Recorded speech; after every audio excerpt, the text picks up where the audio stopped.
Greetings and salutations. Welcome to Ref the District's Day After Reckoning. I'm not Mario. I am Nathan Perry. It is Halloween, and I did take the kids out. Don't worry, I still got the onesie on because that is right. It's back-to-back victory for the Washington Commanders. I'm Nathan. That's the Stoner. Of course, Trev is rocking it down there in Lexington, Virginia at the Sky Bar. Be sure to check him out. We do the Day After Reckoning, the day after Washington plays, and we break down the game the day before. We do this live every day after at 7:30 on Facebook, YouTube, and Twitter, and then we put it up on your favorite audio platforms. So make sure you check us out there as well. If you haven't already, make sure that you like this video, subscribe to the channel. Yes, please. And big time help. There's a couple other things here in the housekeeping section to note. First, we got a few sponsors that we want to recognize here. Of course, one, it's we got manscaped.com. You can go out to manscaped.com, use the code REF for a 20% discount and free shipping. Get all the goods there. We appreciate manscaped.com. Again, use the code REF. Unlock your confidence and always use the right tools for the job. All right, next we got Pacers Running for every run. They've got you taken care of. Check them out in the 5 stores in the DMV or online. I actually just picked up another pair of shoes just to make sure that it's I keep my feet nice and fresh. And, there you go. And that's what Pacers Running is known for. Make sure that they're good. And then, of course, I mentioned Sky Bar there. While we're talking about Sky Bar and Pacers Running, I think it's a great time to mention that both of those organizations have donated to our Ref the District Season of Giving. So as we know, you have the ability to win 2 sweet tickets. That's what we're putting up for grabs, 2 sweet tickets with a parking pass. When you're in the suite, all your food and drink are taken care of. So going to be some great time. And then now we have a gift package from the Sky Bar. We have a pair of shoes from Pacers Running. Yep. And we have a signed D'Angelo Hall jersey, courtesy of the Woodbridge Collectibles. Woodbridge Collectibles. Yep. And then we have 2 $100 gift cards to Guy Fieri's restaurants down there in DC. So that one's courtesy of them as well. Great stuff. Again, all you have to do is go out to our website. It's down at the bottom there. You can go directly to that site, donate $1, 1 ticket. Or you can do $5 for 6 tickets, and then $10 get you 15. The mega deal, though, if you give it $25, you'll get 50 tickets. Increments will go up as you do it. So if you give us $100, it's 200 tickets. If you give us 75, we'll give you those 50 as well. So 150. If you give us like $35, we'll do 25 and then 10. We'll give you the best deal for it.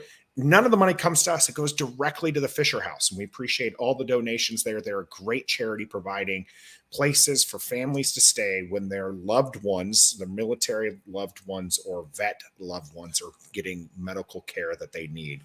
So free of charge, so you can help make that happen. Donate directly by going to that site that you can see down there on the screen. So, all right, now we got all that good stuff. I'll leave that one up there just a little bit. Yeah, leave it up there.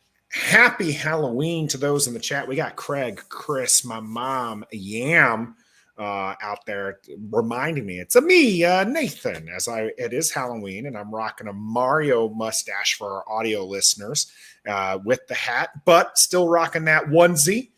And rocking the smiles here, Stoner. It's another Victory Monday. Yeah, man. What did you make of this win? Well, it wasn't super pretty, but it got the job done. The guys rallied around Taylor late in the 4th quarter, which was great. Guys made plays out there, both offensively and defensively, special teams as well. Everybody came through. They did what they had to do to get this victory over a team that's just not very good, and that's fine. All you can do is 1 week at a time, play the guys in front of you and see if you can beat them. And then if you do, you chalk it up in the win column and you move on to the next one. Let's not try to make a whole referendum on Taylor Heinicke as our quarterback for the next 4 or 5 years. Let's just talk about this particular victory. Then come Wednesday, we'll figure out, who's the best guy for the job on Wednesday. But I do have to tell you, I went back and watched the game, and I watched every Taylor throw very closely. And I got to tell you, I'm not a Taylor guy. I'm not a Sam Howell guy. I'm really not a Carson Wentz guy. But of the three, Carson's my guy. He wasn't bad. He was actually pretty good. So during the stream, Stoner, you were telling me that he's being outplayed. Yes. By Sam Ehlinger. He was. Okay. Until he wasn't. Until he wasn't. Right. I thought it was closer than what you were making it during the live stream. Mm-hmm. And because he definitely had some good plays there. Obviously, the offense was stalling. They didn't get, they only had 7 points at the half. And then, of course, finishing with 17 points isn't exactly game breaking. It was game winning, but the offense did kind of struggle. But he wasn't really playing that bad. And to say that Sam Ehlinger was out dueling him, I thought he was a bit disingenuous, because I felt like that battle was pretty close. Maybe Sam Ehlinger was having a little bit better of a day, but I really felt like you were so staunchly saying that Taylor Heinicke was having kind of a bad day, and I didn't see that. So I'm glad on rewatch you kind of were like, no, he actually was doing a little bit better than what you thought. What about it what on the rewatch made you think that he was actually having a much better day? Well, because other than the one interception that he had only one other that I thought was a turnover worthy play. That was just a boneheaded play. And that was late in the first half when they were trying to convert a third down, and he was scrambling around and he threw a pass that was way wide. I think of Samuel, maybe it was McLaurin. Anyway, it almost got picked off. Other than that, he used his legs. He ran for at least 3 first downs with his legs. He got out of the pocket when he needed to. He showed really good pocket presence, and he made some plays. He made some big time plays. Now, again, this is not a whole thing about Taylor Heinicke as the quarterback of the future. That's not what I'm saying. In this game, he made enough plays. And we talk about, sure, they only scored 17 points. I get that part, right? But again, you watch the game, both teams were trying to run the ball. They ran the ball for a total of 57 times between the two teams. You know what that does? Clock. They didn't have a lot of possessions. Now, some of their possessions, they had those dreaded 3 and outs. And they had plays where they would try a sweep and they would lose 5 yards. The next thing you know, they're in 2nd and 15, which this team really isn't that good at converting those long ones. But he made a lot of plays, and he didn't make the catastrophic mistake. That one interception was bad. It was right after, I believe, Washington scored, and then he threw that catastrophic interception on the first play, or right after Indy scored, sorry. And then he threw it on the very first play on first down from the 25. And he threw an interception, and they went down. And I believe I'm getting everything kind of convoluted in my head about when it happened, but it didn't kill him. And he made a lot of plays, especially in the fourth quarter. I'm not saying he's the quarterback of the future, but I thought he played very well. He made some really good throws that game. Really good throws. He wasn't throwing behind guys. He wasn't throwing over guys. He wasn't throwing a lot of bad passes. He just wasn't. And he only threw the ball 31 times. 31 times, I believe. He had 31 attempts. And I think he was 24. 31 attempts. 23 for 31. 23. So he missed eight throws. And a couple of them were throwaways. And a couple of them were misses. He was great. I mean, he wasn't great. He was almost great. I would have given him a B. And I think you can win fair. with a B. I mean, yeah. You can, and obviously with his play, I mean, maybe I'd probably go down to a C plus. The pick was nasty. There were a few passes that weren't as accurate as I would have liked. You right? Like there was the one to Curtis Samuel. If he throws it to him in stride, there's an extra. I mean, it ended up being a first down regardless. But if you throw it in the stride, that's a streaking Curtis Samuel that you have. The big one to Terry McLaurin at the end that got to the one. If he throws that on target, that's just a walk-in touchdown. That's how bad Terry McLaurin beat him. Not a great throw.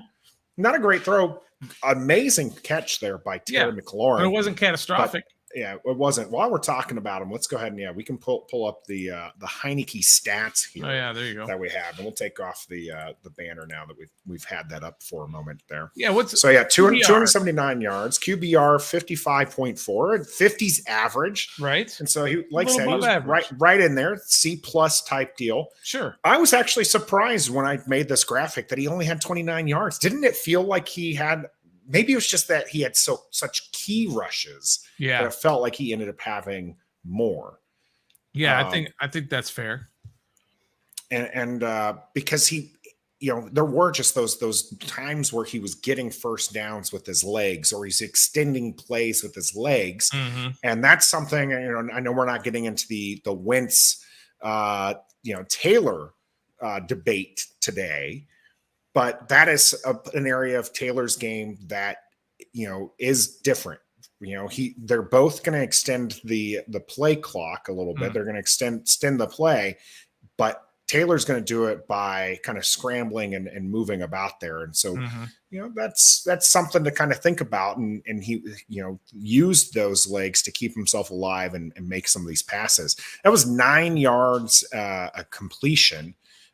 So not great, but not terrible. I mean, if you're throwing 9 yards of completion, that's almost a first down with every pass. Yeah, that's right. And which they needed, because the ground game, as you mentioned, they did stick with it. They ran the ball 28 times. Yeah, but only 96 yards on that 28 attempts. Good for 3.4. I mean, one of those was a little skewed. Terry McLaurin was a rush for -7 yards. Yeah, it was a backwards pass. But they stuck with it, right? Don't you like that even though they're not having these big gainers, they're sticking with it. They're keeping the defense honest. You got to do that. You got to have that in your game plan where you're just gonna run the ball even if you're not totally successful. And that's what I thought they did. They were doing a lot of work. John Keim had a wonderful tweet out there on B-Rob, where Brian Robinson is like just money on 3rd and 2 or less. Now he did get stuffed on 4th and 1. Part of that was the just the O-line kind of giving up there. I thought the O-line had kind of a mix and match day. It wasn't particularly great, but it wasn't bad. I think Taylor kind of bails him out a couple times when it comes to that. So it's kind of mixed bag. What did you think about the offensive line there? The offensive line is not good. Okay, they're just not good. And the reason a lot of time that Taylor was in trouble is because the offensive line was just collapsing in on him. The interception that he threw was because he basically got hit when he threw it, and it wasn't a long drop back where he was back there looking. He just took his normal 5-step drop, and then he got hit as he's throwing it. Now, he probably should not have even thrown that. There was plenty of Colts around. I think it was Cam Sims was the intended receiver, and that's the predicament you get into when, if something like that happens, you don't have your margin for error so low because there was a lot of Colts defenders around there. So he definitely just should not have even thrown it. He just should have ate it and taken the sack. But what's interesting to note is that he is being pressured. I saw this stat today, and I don't have it in front of me, on 44% of his dropbacks. So every other time he drops back, he's getting pressured. That's a lot. And even Carson Wentz, who one time took 9 sacks in a game, his pressure rate is under 30%. Even in that game that he got sacked 9 times, he was pressured less than 30% in that game because he's just holding on to the ball too long. And he doesn't, for whatever reason, he doesn't have that awareness in the pocket. And Taylor does. Taylor knows when to step up. Taylor knows when to step back. Taylor knows when to move right and when to move left. And that's not always great for the play that it was intended to be, but it turns into a good play. I mean, that last drive that they had when he led them down the field, right? The two big plays, you had the 4th and 1 conversion to Curtis Samuel. That was because he got away. He jumped backwards from a sack on 4th and 1. That would have been the ball game. He jumped backwards, took off to the right side, and then found Samuel for that like 4 or 5 yard gain. That was huge. And then, of course, the touchdown, or not touchdown, but the long play to Terry down to the 1 yard line. He was back there jumping all around, buying time until somebody got open, and then he threw it. So his ability to command the pocket and move around is helping to offset the lack of offensive line play. Mm-hmm. Is the best way I can put it. Yeah. So that was the long-winded answer of the offensive line stunk. Yeah, and to bring that up, it was Sam Fortier who had that stat there with the pressures. Yeah, is it 44%? He tweeted out the value of Taylor Heinicke's mobility continued. QB, pressure rate, and sacks. Taylor Heinicke took 2 sacks yesterday with a 44.7% pressure rate. The last week it was 51.4 with the 1 sack. Wentz was 20 with 3, 27.9 with 3, 42.2 with 2, 41.8 and 9 sacks, and then 39.6 and 5 sacks. Yeah. And then 20 and 1. So a lot of that I do think comes down to some of that's the play calling as well. And because you were seeing where, he was Carson Wentz with him there. They were trying to do all these dump offs, right? Obviously the 9 sack game was when he was taking 7-step drops and you had turnstiles for an offensive line. Mm-hmm. But it's like I said, both want to extend because they want to see some of those big plays develop. I think Carson Wentz does have a better arm to make those, but Taylor Heinicke's been doing a good job keeping those plays alive. Again, we're not really wanting to get into that debate today. I see that the debate is raging there in the comment section. Yeah, we appreciate everyone getting there. Yeah, a lot of people, and to be fair, you have a lot of people are asking, why can't Taylor Heinicke be the answer? I mean, the guy does have a winning record. After having played 17 games here in Washington, he's 9-8. Yeah. And he won another one. He came from behind. He was able to, show some of that grit. Now, he did have some help throughout the game. One of those players who I thought was really special yesterday was this man right here, Antonio Gibson. Only 19 yards on 7 carries, so not particularly special on the ground. But 58 yards, a touchdown with 7 catches as they just lined him up. This is what I like to see. I said it in the beginning of the year. Gibson, even with Brian Robinson, I know everyone loves Brian Robinson, but I said Gibson's going to be the most productive back in this 3-headed monster that Washington should have. J.D. McKissic kind of had a stinker of a game again, hasn't really been used. But Antonio Gibson has just been an absolute beast for this team. And I liked seeing him. One of the complaints that we had was they weren't using Gibson in the beginning of the games. They were letting Brian Robinson, wear out the defense and then running Gibson. They were using Gibson early, and it seemed to be pretty effective. He only saw 22 snaps, though. So out of 22 snaps, he got the ball 14 out of those. So if he's out there, he's likely going to get it. What did you think of the running backs in total? Gibson, Brian Robinson, and J.D. McKissic, who also saw 22 snaps yesterday. Yeah, I thought the running backs were great. Like you said, especially with Gibby. He had 7 catches on 7 targets, I believe. So anytime Taylor threw to him, he caught it. And there was the one play on a swing pass where he basically scooped it up off the ground. It was so low. And he ended up getting a first down on that. You can also kind of see the confidence in Gibson going, raising, because when he gets that, there's like a different gear that he's getting into that we haven't seen yet. And there was the one play where he was going down the sideline that he actually stepped out of bounds 20 yards earlier. He was hauling butt on that. Yeah, if he doesn't step out of bounds, that was, like you said, about 20 yards more that he had, because he was just another gear. Absolutely another gear. Yam here.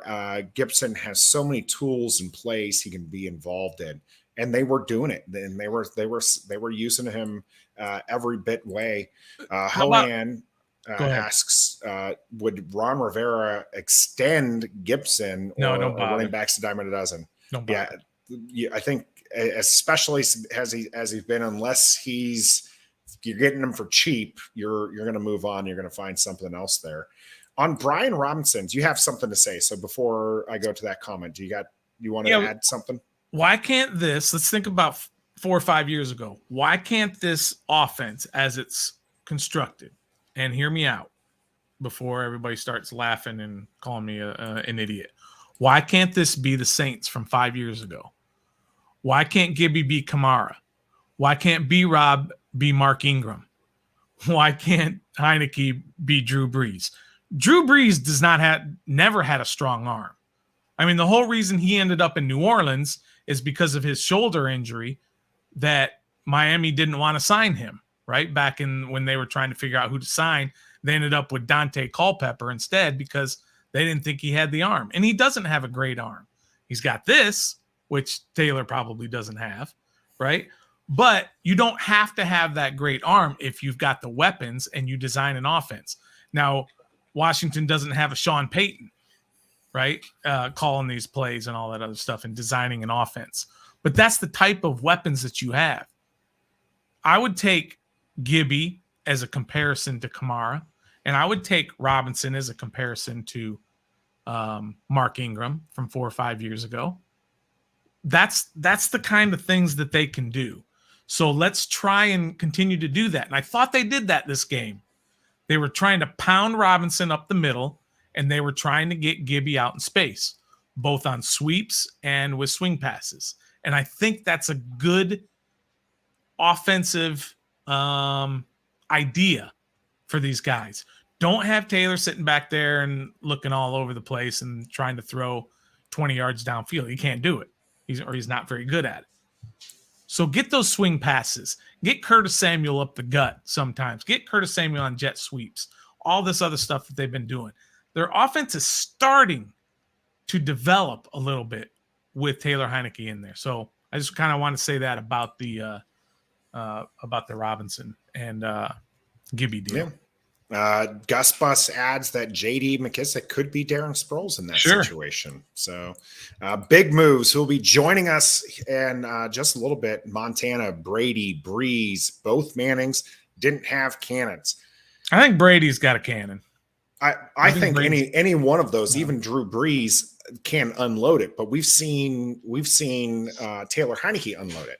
Yeah, it's not necessarily the strong part of their game, but they can get there. I think that Heinicke does have a bit of his arm strength is a weakness. I do think it gets overplayed.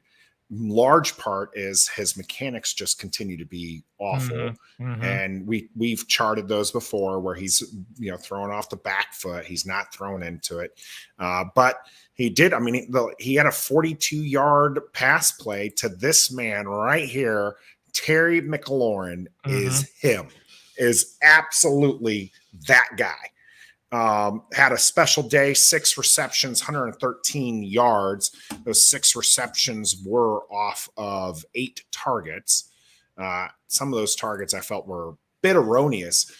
When they throw it, he throws it out of bounds, and Terry's the closest. Yeah, like 10 yards away from it. And he's targeted there. What did you make of our man Terry today? I mean, Terry, Jesus. What superlatives have not been used for Terry McLaurin that we can come up with? Because he's everything that you can think of in terms of any sort of superlative. He is basically the perfect human being. I don't know how much better you can get. If I had daughters, I'd want my daughters to marry him. That's the kind of guy he is, the kind of teammate he is, the kind of leader he is, and most important, none of that we would care about if he wasn't a great player. And he's a great player. Okay? He makes plays that make other guys look good. And as he said in the locker room, everybody's seen the clips now, he does it for his teammates. Mm-hmm. And he lets them know that. And that's the kind of guy that teammates like to surround themselves with. So there's you just can't say enough good things. That crossing pattern that he had, which by the way, Taylor threw a perfect on time, right in his gut in full speed, right across the middle. And he caught it and he gave a guy a stiff arm. And next thing you know, he went down for 40 something yards. Right. And then of course the play over Stephon Gilmore, who's not some rookie cornerback, by the way, right, was an amazing play. And he does that and he makes Taylor Heinicke look good. And I know Taylor Heinicke appreciates that. Yeah, he actually is him. Yeah. There is definitely a lot of love in that connection between Taylor and Terry. And it's worked out to the tune of back-to-back wins for those two. 3 wins in a row. Can we bring that up real quick? EB stole that from me because I said it before EB said it. I've been saying it since his first couple of games of the year. Just so we understand each other between the uprights. For our audio listeners, Between the Uprights called out Stoner for the line there about marrying the daughter, said that EB from the Junkies was the one to use it. So Stoner saw me put it up and he was not going to let that one slide. No, I wasn't going to let that. I let a lot of this stuff slide. I wasn't going to let that one slide. But I mean, come on, Nathan. I mean, are there any qualities about him that you question? You know what I mean? On the field, off the field, locker room. There's a reason why I have his jersey hanging right behind me here. It's he's one of my favorite players. There's just a lot to love about him, and like I said, all that stuff off the field is great. It's why you can cheer for him. It's kind of why people cheer for Taylor Heinicke, is they feel like he's like your average Joe and he's overcoming adversity and all this other stuff, and so it's great. But if he doesn't win games, no one cares about that, right? And with Terry McLaurin, if he doesn't perform on the field, no one cares that Stoner wants him to marry his fictional daughters. That's right. Don't even have one of them.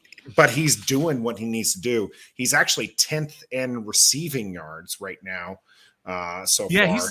Do you have on the stats there in front of you, do you have his yards per reception? Because I think he's top 5. 16.8. He's 9th right now. 9th. Wow, that's impressive, my friends. Especially when the first part of the year we were like, "Where's Terry? Where's Terry? Where's Terry?" There's no doubt that Taylor Heinicke has a connection with Terry McLaurin. You just can't deny that. It's the same way you thought that would just transfer to Carson Wentz, and for whatever reason, Wentz had that connection with Jahan Dotson. Maybe it was the comfort in the offseason work that they did. And in what's the not training camp, OTAs when Terry wasn't there, right? So he got that connection with Dotson.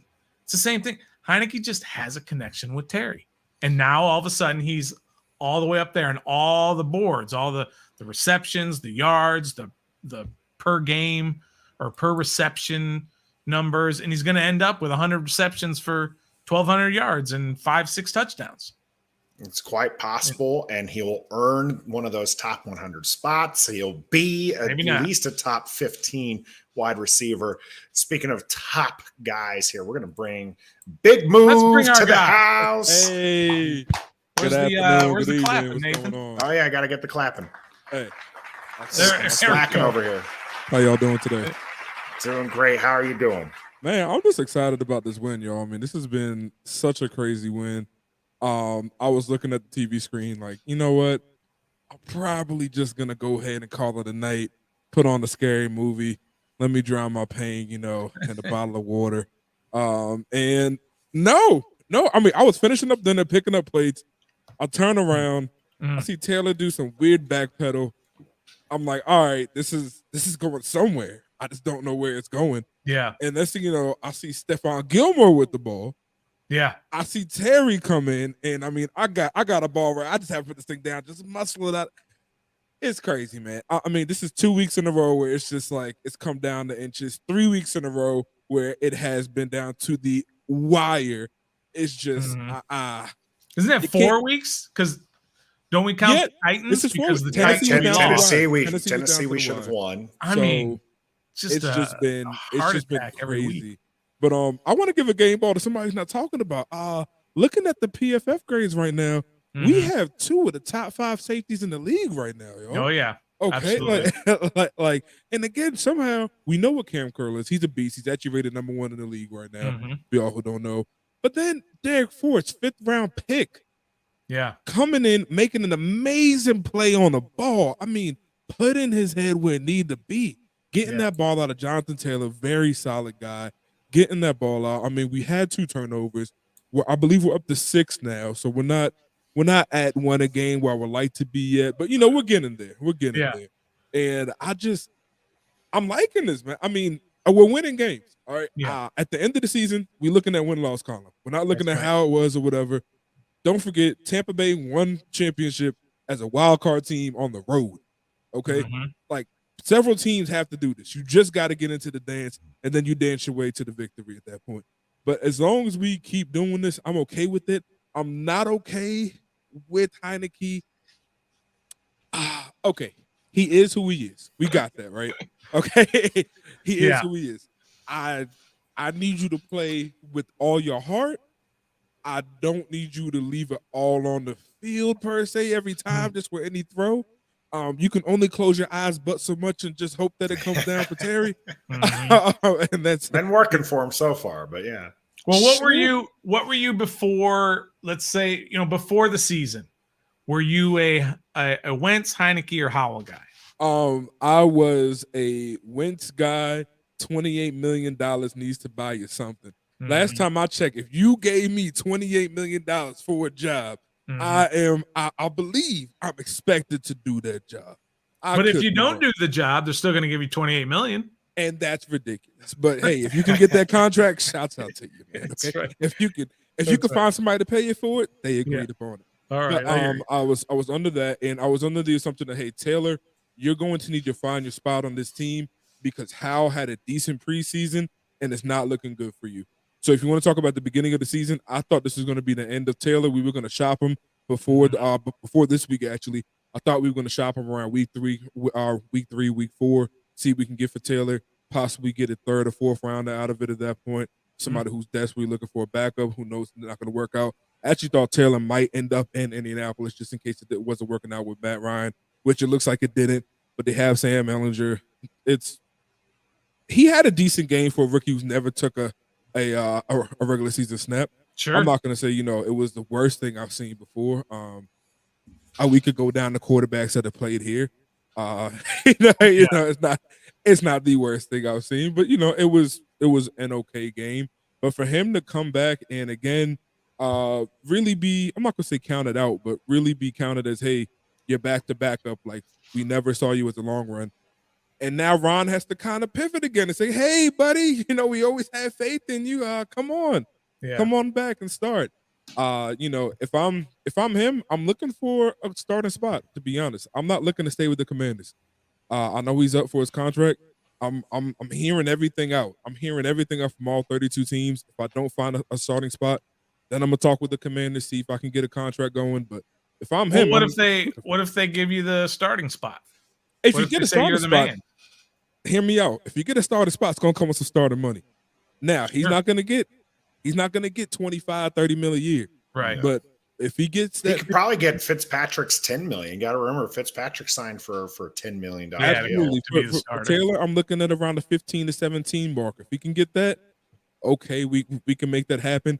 again, the thing with Taylor is we're not giving up a draft pick for him. We're not have to lose any capital for him. We're losing cap space. The cap space is meant to be used. I'm never a fan of keeping cap space. Like, what are you keeping that for? Not even a penny. Yeah, that's hoarding. That's Can't hoarding. Keep it with you, right? To do that. But yeah, like use that cap space up. Like I always say, we're under the cap. We're under the cap. That means that we went discount on something. That means that we didn't use the money effectively here.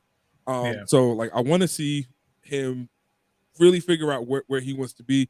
But again, I love Taylor. But if I was him, I'll be shopping. I'll be shopping, trying to figure out who wants me next. Let's go to the chat here. Big Simple 422 asks, What's up, buddy? is Terry's catch better than Santana Moss's catch versus the Cowboys on Monday night? This was the first time since that 2005 Monday night game that Washington was able to come back from 2 scores in the fourth quarter. Which one do you got here for Big Simple? What do you think was better, Terry's catch or Santana's Moss catch in that 2005 game? I remember both those catches. It's crazy. Man, I'm getting old, bro. Okay, all right, cool. Yeah, 2005. Jesus, like 17 years ago. I'm definitely going with this Terry catch, and here's why. The Cowboys catch was great against a rival when it still was a decent rivalry at that point. I think now we can say, the love's kind of lost there. This was Terry coming home in Indianapolis and his home field, his home turf, somewhere that he loved to be at that point. He grew up a Colts fan. This is a guy who was very, in my opinion, very looked over, even from college at that point. Urban Meyer's not really believing in him. From an undrafted QB. Now, both of you guys in the NFL making it large, and you do it on this stage here, last of the game. I got to give it to Terry, man. I got to give it to Terry. And just stepping over Stephon Gilmore with the AI step, like, this is my city. You can't beat that part. You can't beat that part. I'm sorry. And if Terry, you gotta love the energy there. If Terry doesn't catch that, and assuming they end up losing, then this is a whole different season outlook at this point. At 3-5, losing to a terrible team. Yes, so the importance of the catch might even be bigger as well. I'll be honest. If we lost this game, we go back to talking about off the field stuff.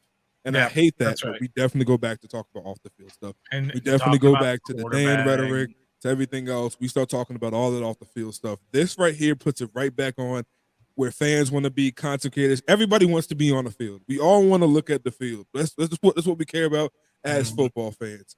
We care about the field. And that catch right there put us back on the field. And it really made people feel like something's going here. And that's all you can ask for in the sport. And that's why I got to give it to the Terry catch again, because it put it back on the field. Yeah, 3 for 3 then. We're going to go with that Terry catch, and maybe it is some recency bias, but I did rewatch that 2005 clip where Santana Moss double touchdown from Mark Brunell to win the game. Special. You love beating Dallas, but I think you guys talking kind of that importance of the catch. I think also just the difficulty of the catch compared to Santana Moss. One of those, and Gus Bus brought it up in his comment section.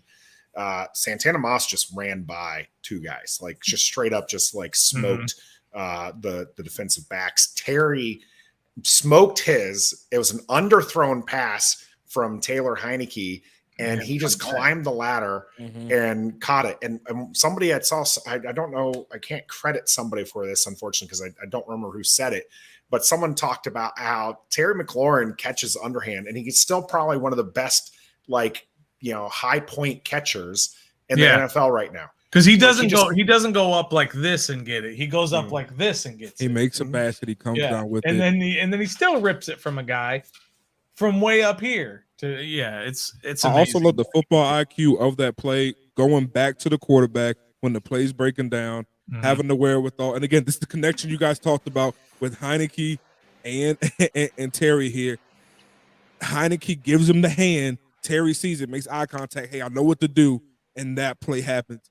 I will be honest with every fan right now. That play does not happen with Wentz. And we know that does not happen. That you're right. Connection is not there.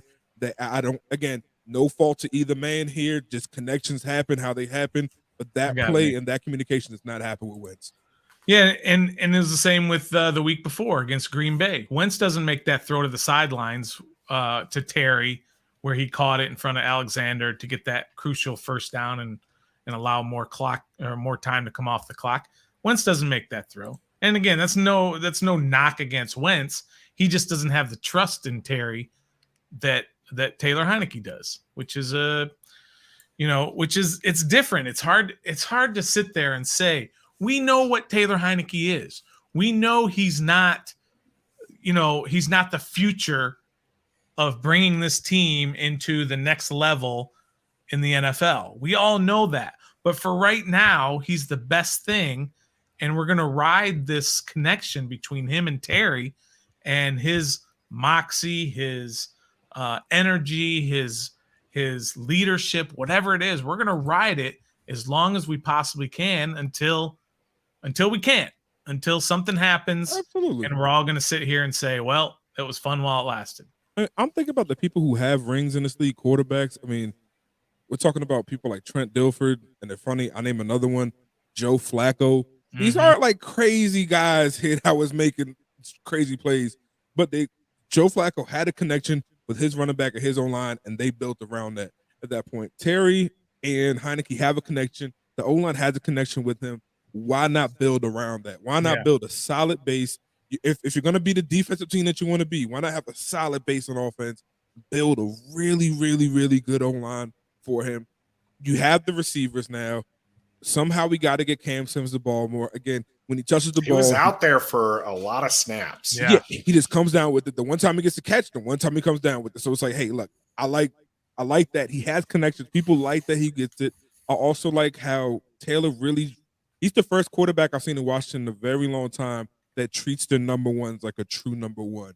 Yeah. There's no doubt in my mind that he knows when he needs to get the ball out, he goes to Terry and he gets that ball to him, and he trusts Terry to come down with it. And therefore, Terry has the trust to make sure that he's going, when he gets that ball in the air, that's going to be my ball.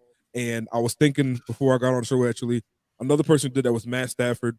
And it was in the Cowboys Detroit Lions game, down to the last wire with Megatron Johnson down there. He literally goes down. Johnson points his hands up.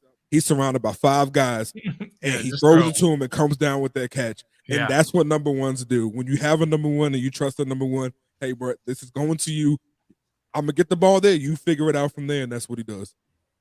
After that Monday night game against Philly, let's replay everything that we're saying here and see if we're nuts, if we're crazy for even thinking that way. This is a good day. This is a good day. You're talking about Mary. We're just gonna enjoy. Stay with the positives. This is a victory Monday. I got the onesie on. It's got to be a good time. One of the ways that Washington was in the chance to take this game with Taylor Heinicke was that defense was just absolutely playing lights out. You mentioned those couple turnovers. You mentioned Cam Sims and Defoe. Jonathan Allen continues to be a nightmare up front, just abusing Quentin Nelson, 3-time All-Pro.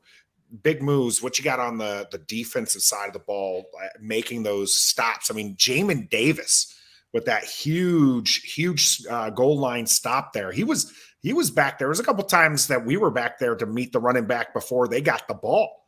Now, let's not act like Ellinger didn't get a little comfortable in that pocket and started stepping up in it.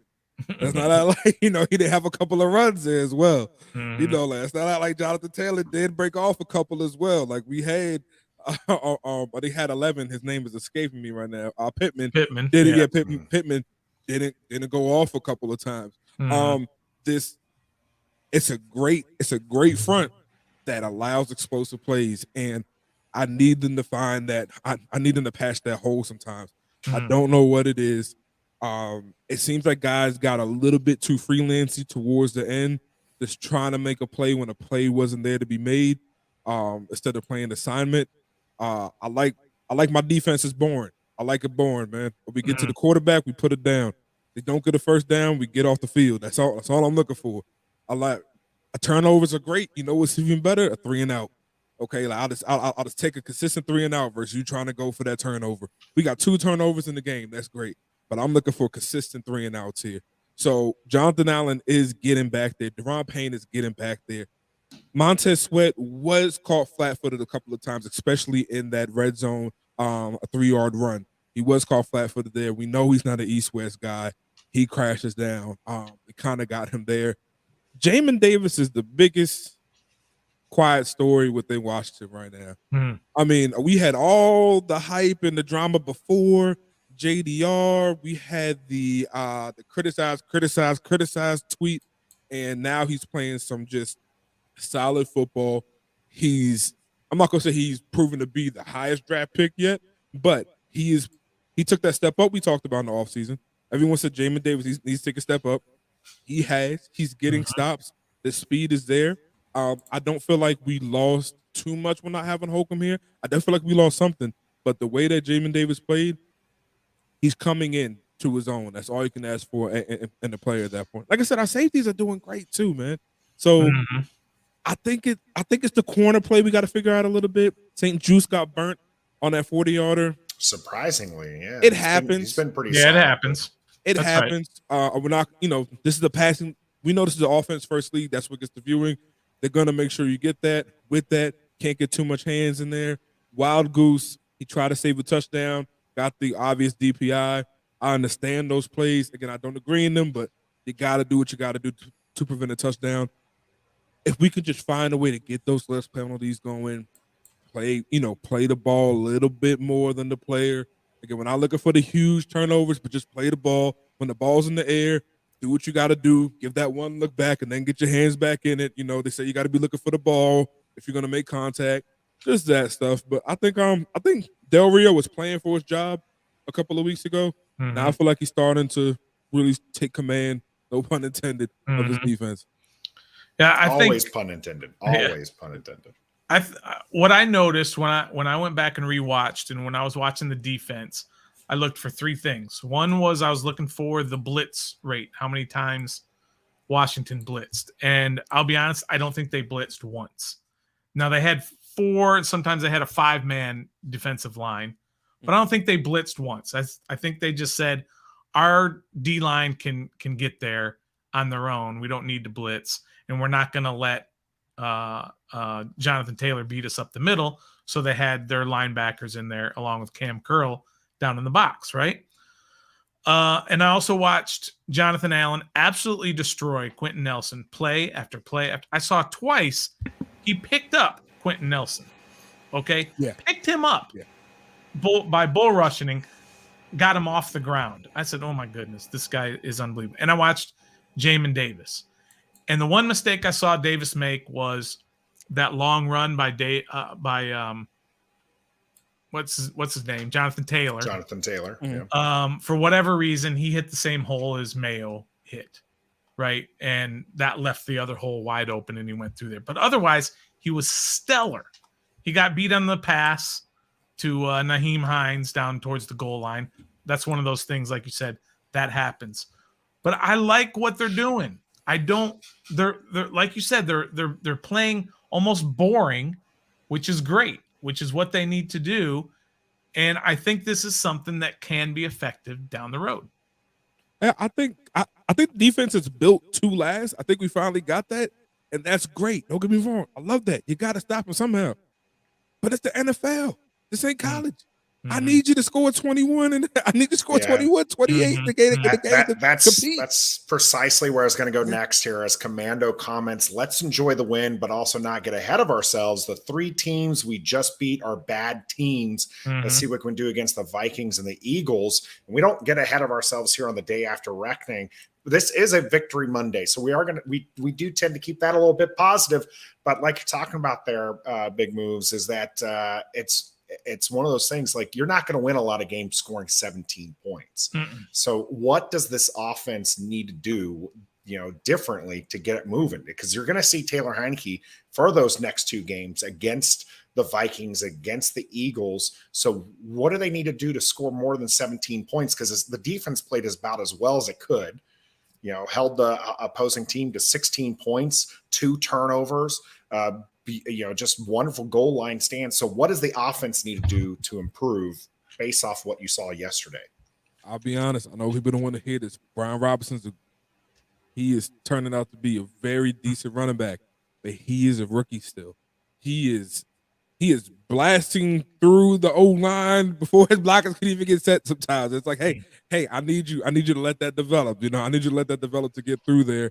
You can't just put the whole team in your back and try to get 2 yards of play. It's not going to work out like that. And with that, using Gibson a little bit more, we know Gibson has the patience. Also, where's J.D. McKissic? I know he's on the roster. Do we need him every day? Do we need him right now? He actually saw as many snaps as Gibson. Just usage rate has been very much plummeting. down. It's plummeting. I do think we still should use J.D. McKissic again. I think Brian Robinson should be the third. He should come in your jumbo package, which I think we definitely need to do more jumbo packages, especially down there at that goal line stance. And please get rid of this shotgun running on 4th down. That just makes that drives me insane. It baffles me why you want to start 5 yards back. It just baffles me. But it's a smart coaching like that, which I will say something that no one's giving Turner credit for. He did not make the same mistake twice. We went down to the red zone. He said, Taylor, get your behind right in there and get that ball in there. So I like that. That shows that we're growing. That shows that we're learning from our mistakes. We need to continue to do that. We need to continue to make sure, hey, Brian Robinson, we want to see you succeed, but you got to learn how to run more. You're going to sit behind Gibson. Gibson is going to be our number 1 back for now. He has the most advantage of what we're looking for. We need you in the jumbo package. You're going to come in. We're getting Curtis Samuel the ball. I like to see it. Finally, he's on the field consistently. He's taking hits. We know he can get back up. Great. Terry needs more than 4 catches a game, 4 targets a game. That's just not working. I mean, don't get me wrong. The 4 that he's getting are great. You see that. They're great. But if he did 4 in the last minutes, where was he the first quarter? Where was he the second quarter? Yeah. Okay. Like we need to figure that out. And also, Cam is 6'5". He's 6'5". There shouldn't be a corner matchup that works for him. Like, I'm not a Cam guy, but I get it. Like I think he has proven to have the hands. Again, I do think like we talked about with Wentz having that connection. I just don't think Taylor has that connection with him. So if the connection's not there, got to figure out a way for him. Also, we're getting healthier. We're going to get Young back. We're going to see what happens there. And we're going to get Dotson back. We're going to see what happens there. And you know who else we're going to get back there was sleeping on? Sam Cosmi. Correct. Sam Cosmi coming back, and they might move him to guard because Lucas is playing pretty well out there. So, I mean, Cosmi coming back for Trey Turner. Thank you. Yeah. Trey Turner did actually have a good game according to PFF. Yeah. Okay. A PFF will give you some grades. I put it like that. I'm not a PFF guy either. Sometimes I can agree with that. I only use their stats when it favors my argument. Oh, that's exactly right? What I do. Come on, exactly. That's the only time. Just like everybody else. That's right. All right, before we let you go there, let's go ahead and get some go-goes and no-goes. So, Big Moves, who was a go-go for you? Who was for this game, who did exceptionally well? We know the obvious, of course. Yeah, you can just skip McLaurin. Yeah, a big go-go for me actually would be Scott Turner. I know it was not the best throughout the game, but when he had to turn it up, for some reason, this man loves playing behind. He refuses to play ahead. And I guess that is what it is. But when he comes from behind, he's learning again. Like that last play for the touchdown, that really gave me the hope that, hey, okay, he's not trying to outsmart football. He's seeing what is there and he's taking what is there. And he's taking his own advice. He told Terry, take what the defense gives you, and he's going to take the play calling that he sees in the defense. I'm going to rush these guys down there, get in, and get the points on the board. Also, we're going to take the field goal. I thought that was a great move to take the points where they were given. Taking that field goal, that was great. All praise to him for that. For the no-goes, honestly, right now, the no-goes for me is going to have to be the O-line. Let's be honest, Taylor's really, really making them look better than what they are. His elusiveness is making them seem like, the O-line's getting it together. They're not. This guy just happens to run like a 4.6 and is able to get out the pocket extremely fast. Reminder with Taylor Heinicke under center last year, they were a top 5 offensive unit. So correct. That was also had a couple of people change from last year. I'm about to say that was also with the top 5 guard in there who is now down in Jacksonville. But with that O-line has to figure it out. They're playing better, but going from a D to a C is still not a passing grade in my opinion. So they can we still got to elevate. Can we all get Cosme back and see if he could be healthy in there? Cornelius Lucas is playing healthy. Leno is playing better. Like, I'm liking to see the gel going on. Also, our center, Tyler Lawson's actually doing a really good job right now. I thought he did an amazing job. Starting to find his own in there. Yeah, he's really being a true center. I saw him in his game pointing out the defense. That's something that I haven't seen in 3 weeks here. I haven't seen a center really get down there, truly point out the defense, and give that command to Taylor. Taylor needs that. Taylor needs that from his center, and he's able to get that. But the O-line needs to figure it out. But hey, you guys, just want to say thank you very much for having me on. Means a lot. I've been watching y'all show since y'all started. I never thought I'd get here, so this right here is a blessing. Thank y'all so much, man. It means so much. Hey, we appreciate having you on. Where can our viewers find you? Oh, absolutely. All socials are going to be at Big Moves Time. It's right there in the name. Come on, follow. I host the show every Tuesday at 8 p.m. It's the Big Moves Time show. Actually give out the link to you guys. Y'all can come on the show, air your grievances out. But we don't have to do that right now. We on a 3-win streak. So if you want to, tell me why you're happy and tell me what you're looking for against Minnesota and Kirk's homecoming, if you will. So I'm excited for that. Again, go Commanders. We still got to figure out a nickname. I've heard JP Finley on the radio just still calling them Skins. It's just not the full name at that point. It's Skins until we find something better. I can't find a way to shorten down Commanders in a politically correct way. So we just gonna go with Skins from now on. So there you go. All right. It's all good. All right. We appreciate you, Big Moves, joining us. Like you said, you hit them up at Big Moves Timus. You'll be live tomorrow at 8 o'clock. So make sure you check that out. Appreciate you, my man. Yeah, appreciate you, brother. All right, let's get our connections in here right now with the go-goes and no-goes. Hit up that comment section. Let us know who you have as a go-go and a no-go. Stoner, Big Move said that, he picked, the offensive line as a no-go, and as a go-go, he took Scott Turner, which was a bit surprising in a 17-point game. Who do you have? Yeah, I mean, there's the obvious is already. I just love watching Jonathan Allen play defensive tackle. And we're not overstating how great he's been this year. He's been unbelievable. But I'm not going to use him. That's how I cheat. So I'm going to go with Jamin Davis. In preseason, Trev was calling him a bust, and I was just about with him. You both were piling on the young man. I had to defend him. You're right. And I was like, maybe Trev, I'm almost there. But he has turned a corner. And I watched him a lot of this game. He's flying around. He's hitting dudes hard. It's just totally different from last year. In this game, he was putting the hurt on a couple of guys on some of those plays. And that 3rd and 1 at the goal line was huge, a huge play.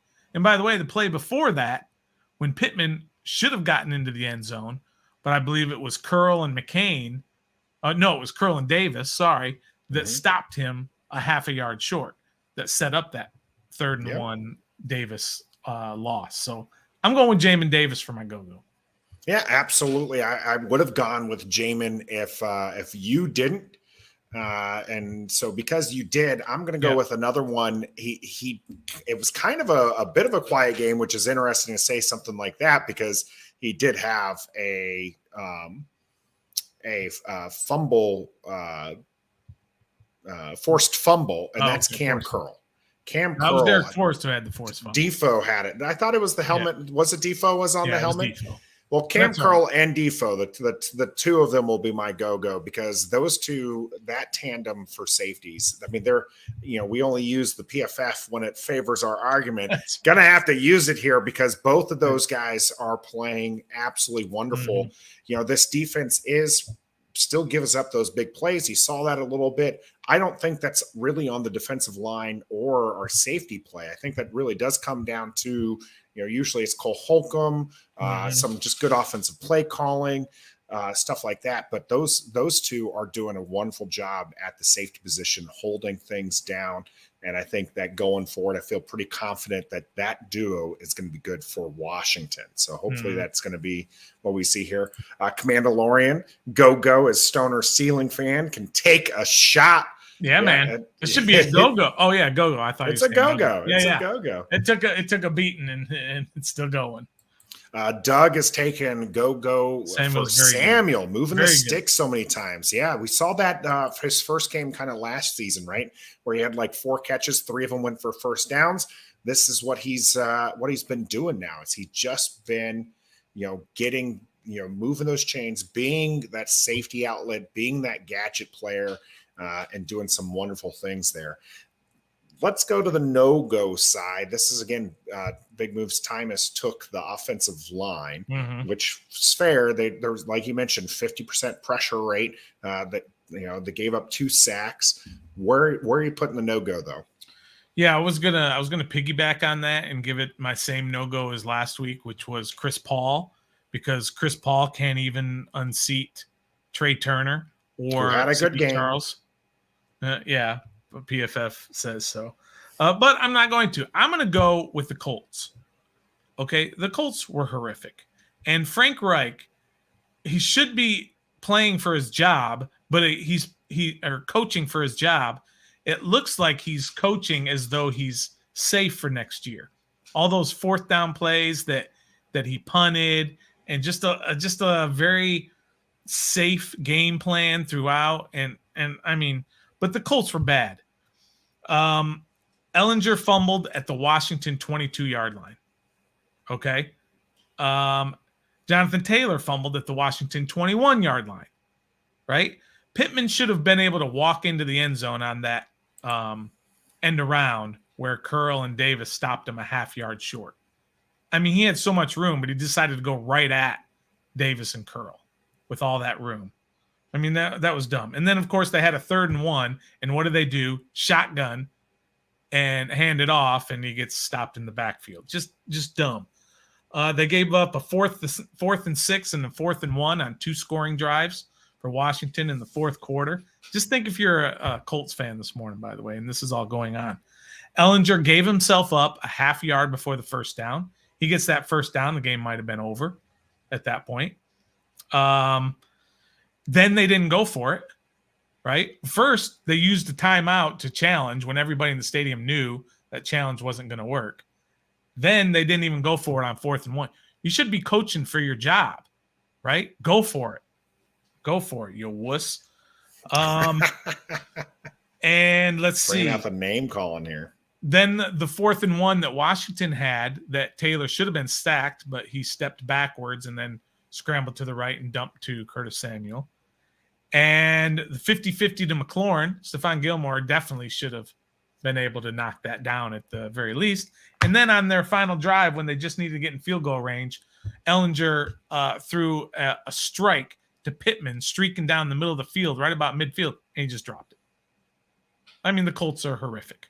Yeah, the Colts definitely did a lot to lose the game they did yesterday. So much to lose. And Washington was wanting to give it away as much as so. Even though the Colts were the ones who had the 2 turnovers, I'm with Gus Bus on, Commander Lorian rather. My no-go is just the offensive unit in total. Yeah. 17 points. That's trash. Whether or not that's Scott Turner, whether or not it's Taylor Heinicke, whatever the case may be. Yeah, you just got to score more points than that. You got 2 turnovers. And you can't punch it in. You can't do anything off those turnovers. Yeah. Just absolutely the defense cannot continue to bail out this team. The offense is going to have to put it together. And so my no-go is going to be that offense. You just went through the gauntlet, the quarterback gauntlet, okay, of Ryan Tannehill, Justin Fields, Aaron Rodgers, an exception, and Sam Ellinger. Okay, and your defense did what it's supposed to do. Now they're going to go up against Kirk Cousins. What's his name? Jalen Hurts. I don't even know who's after that. What, Houston maybe? Yeah, Houston, Atlanta.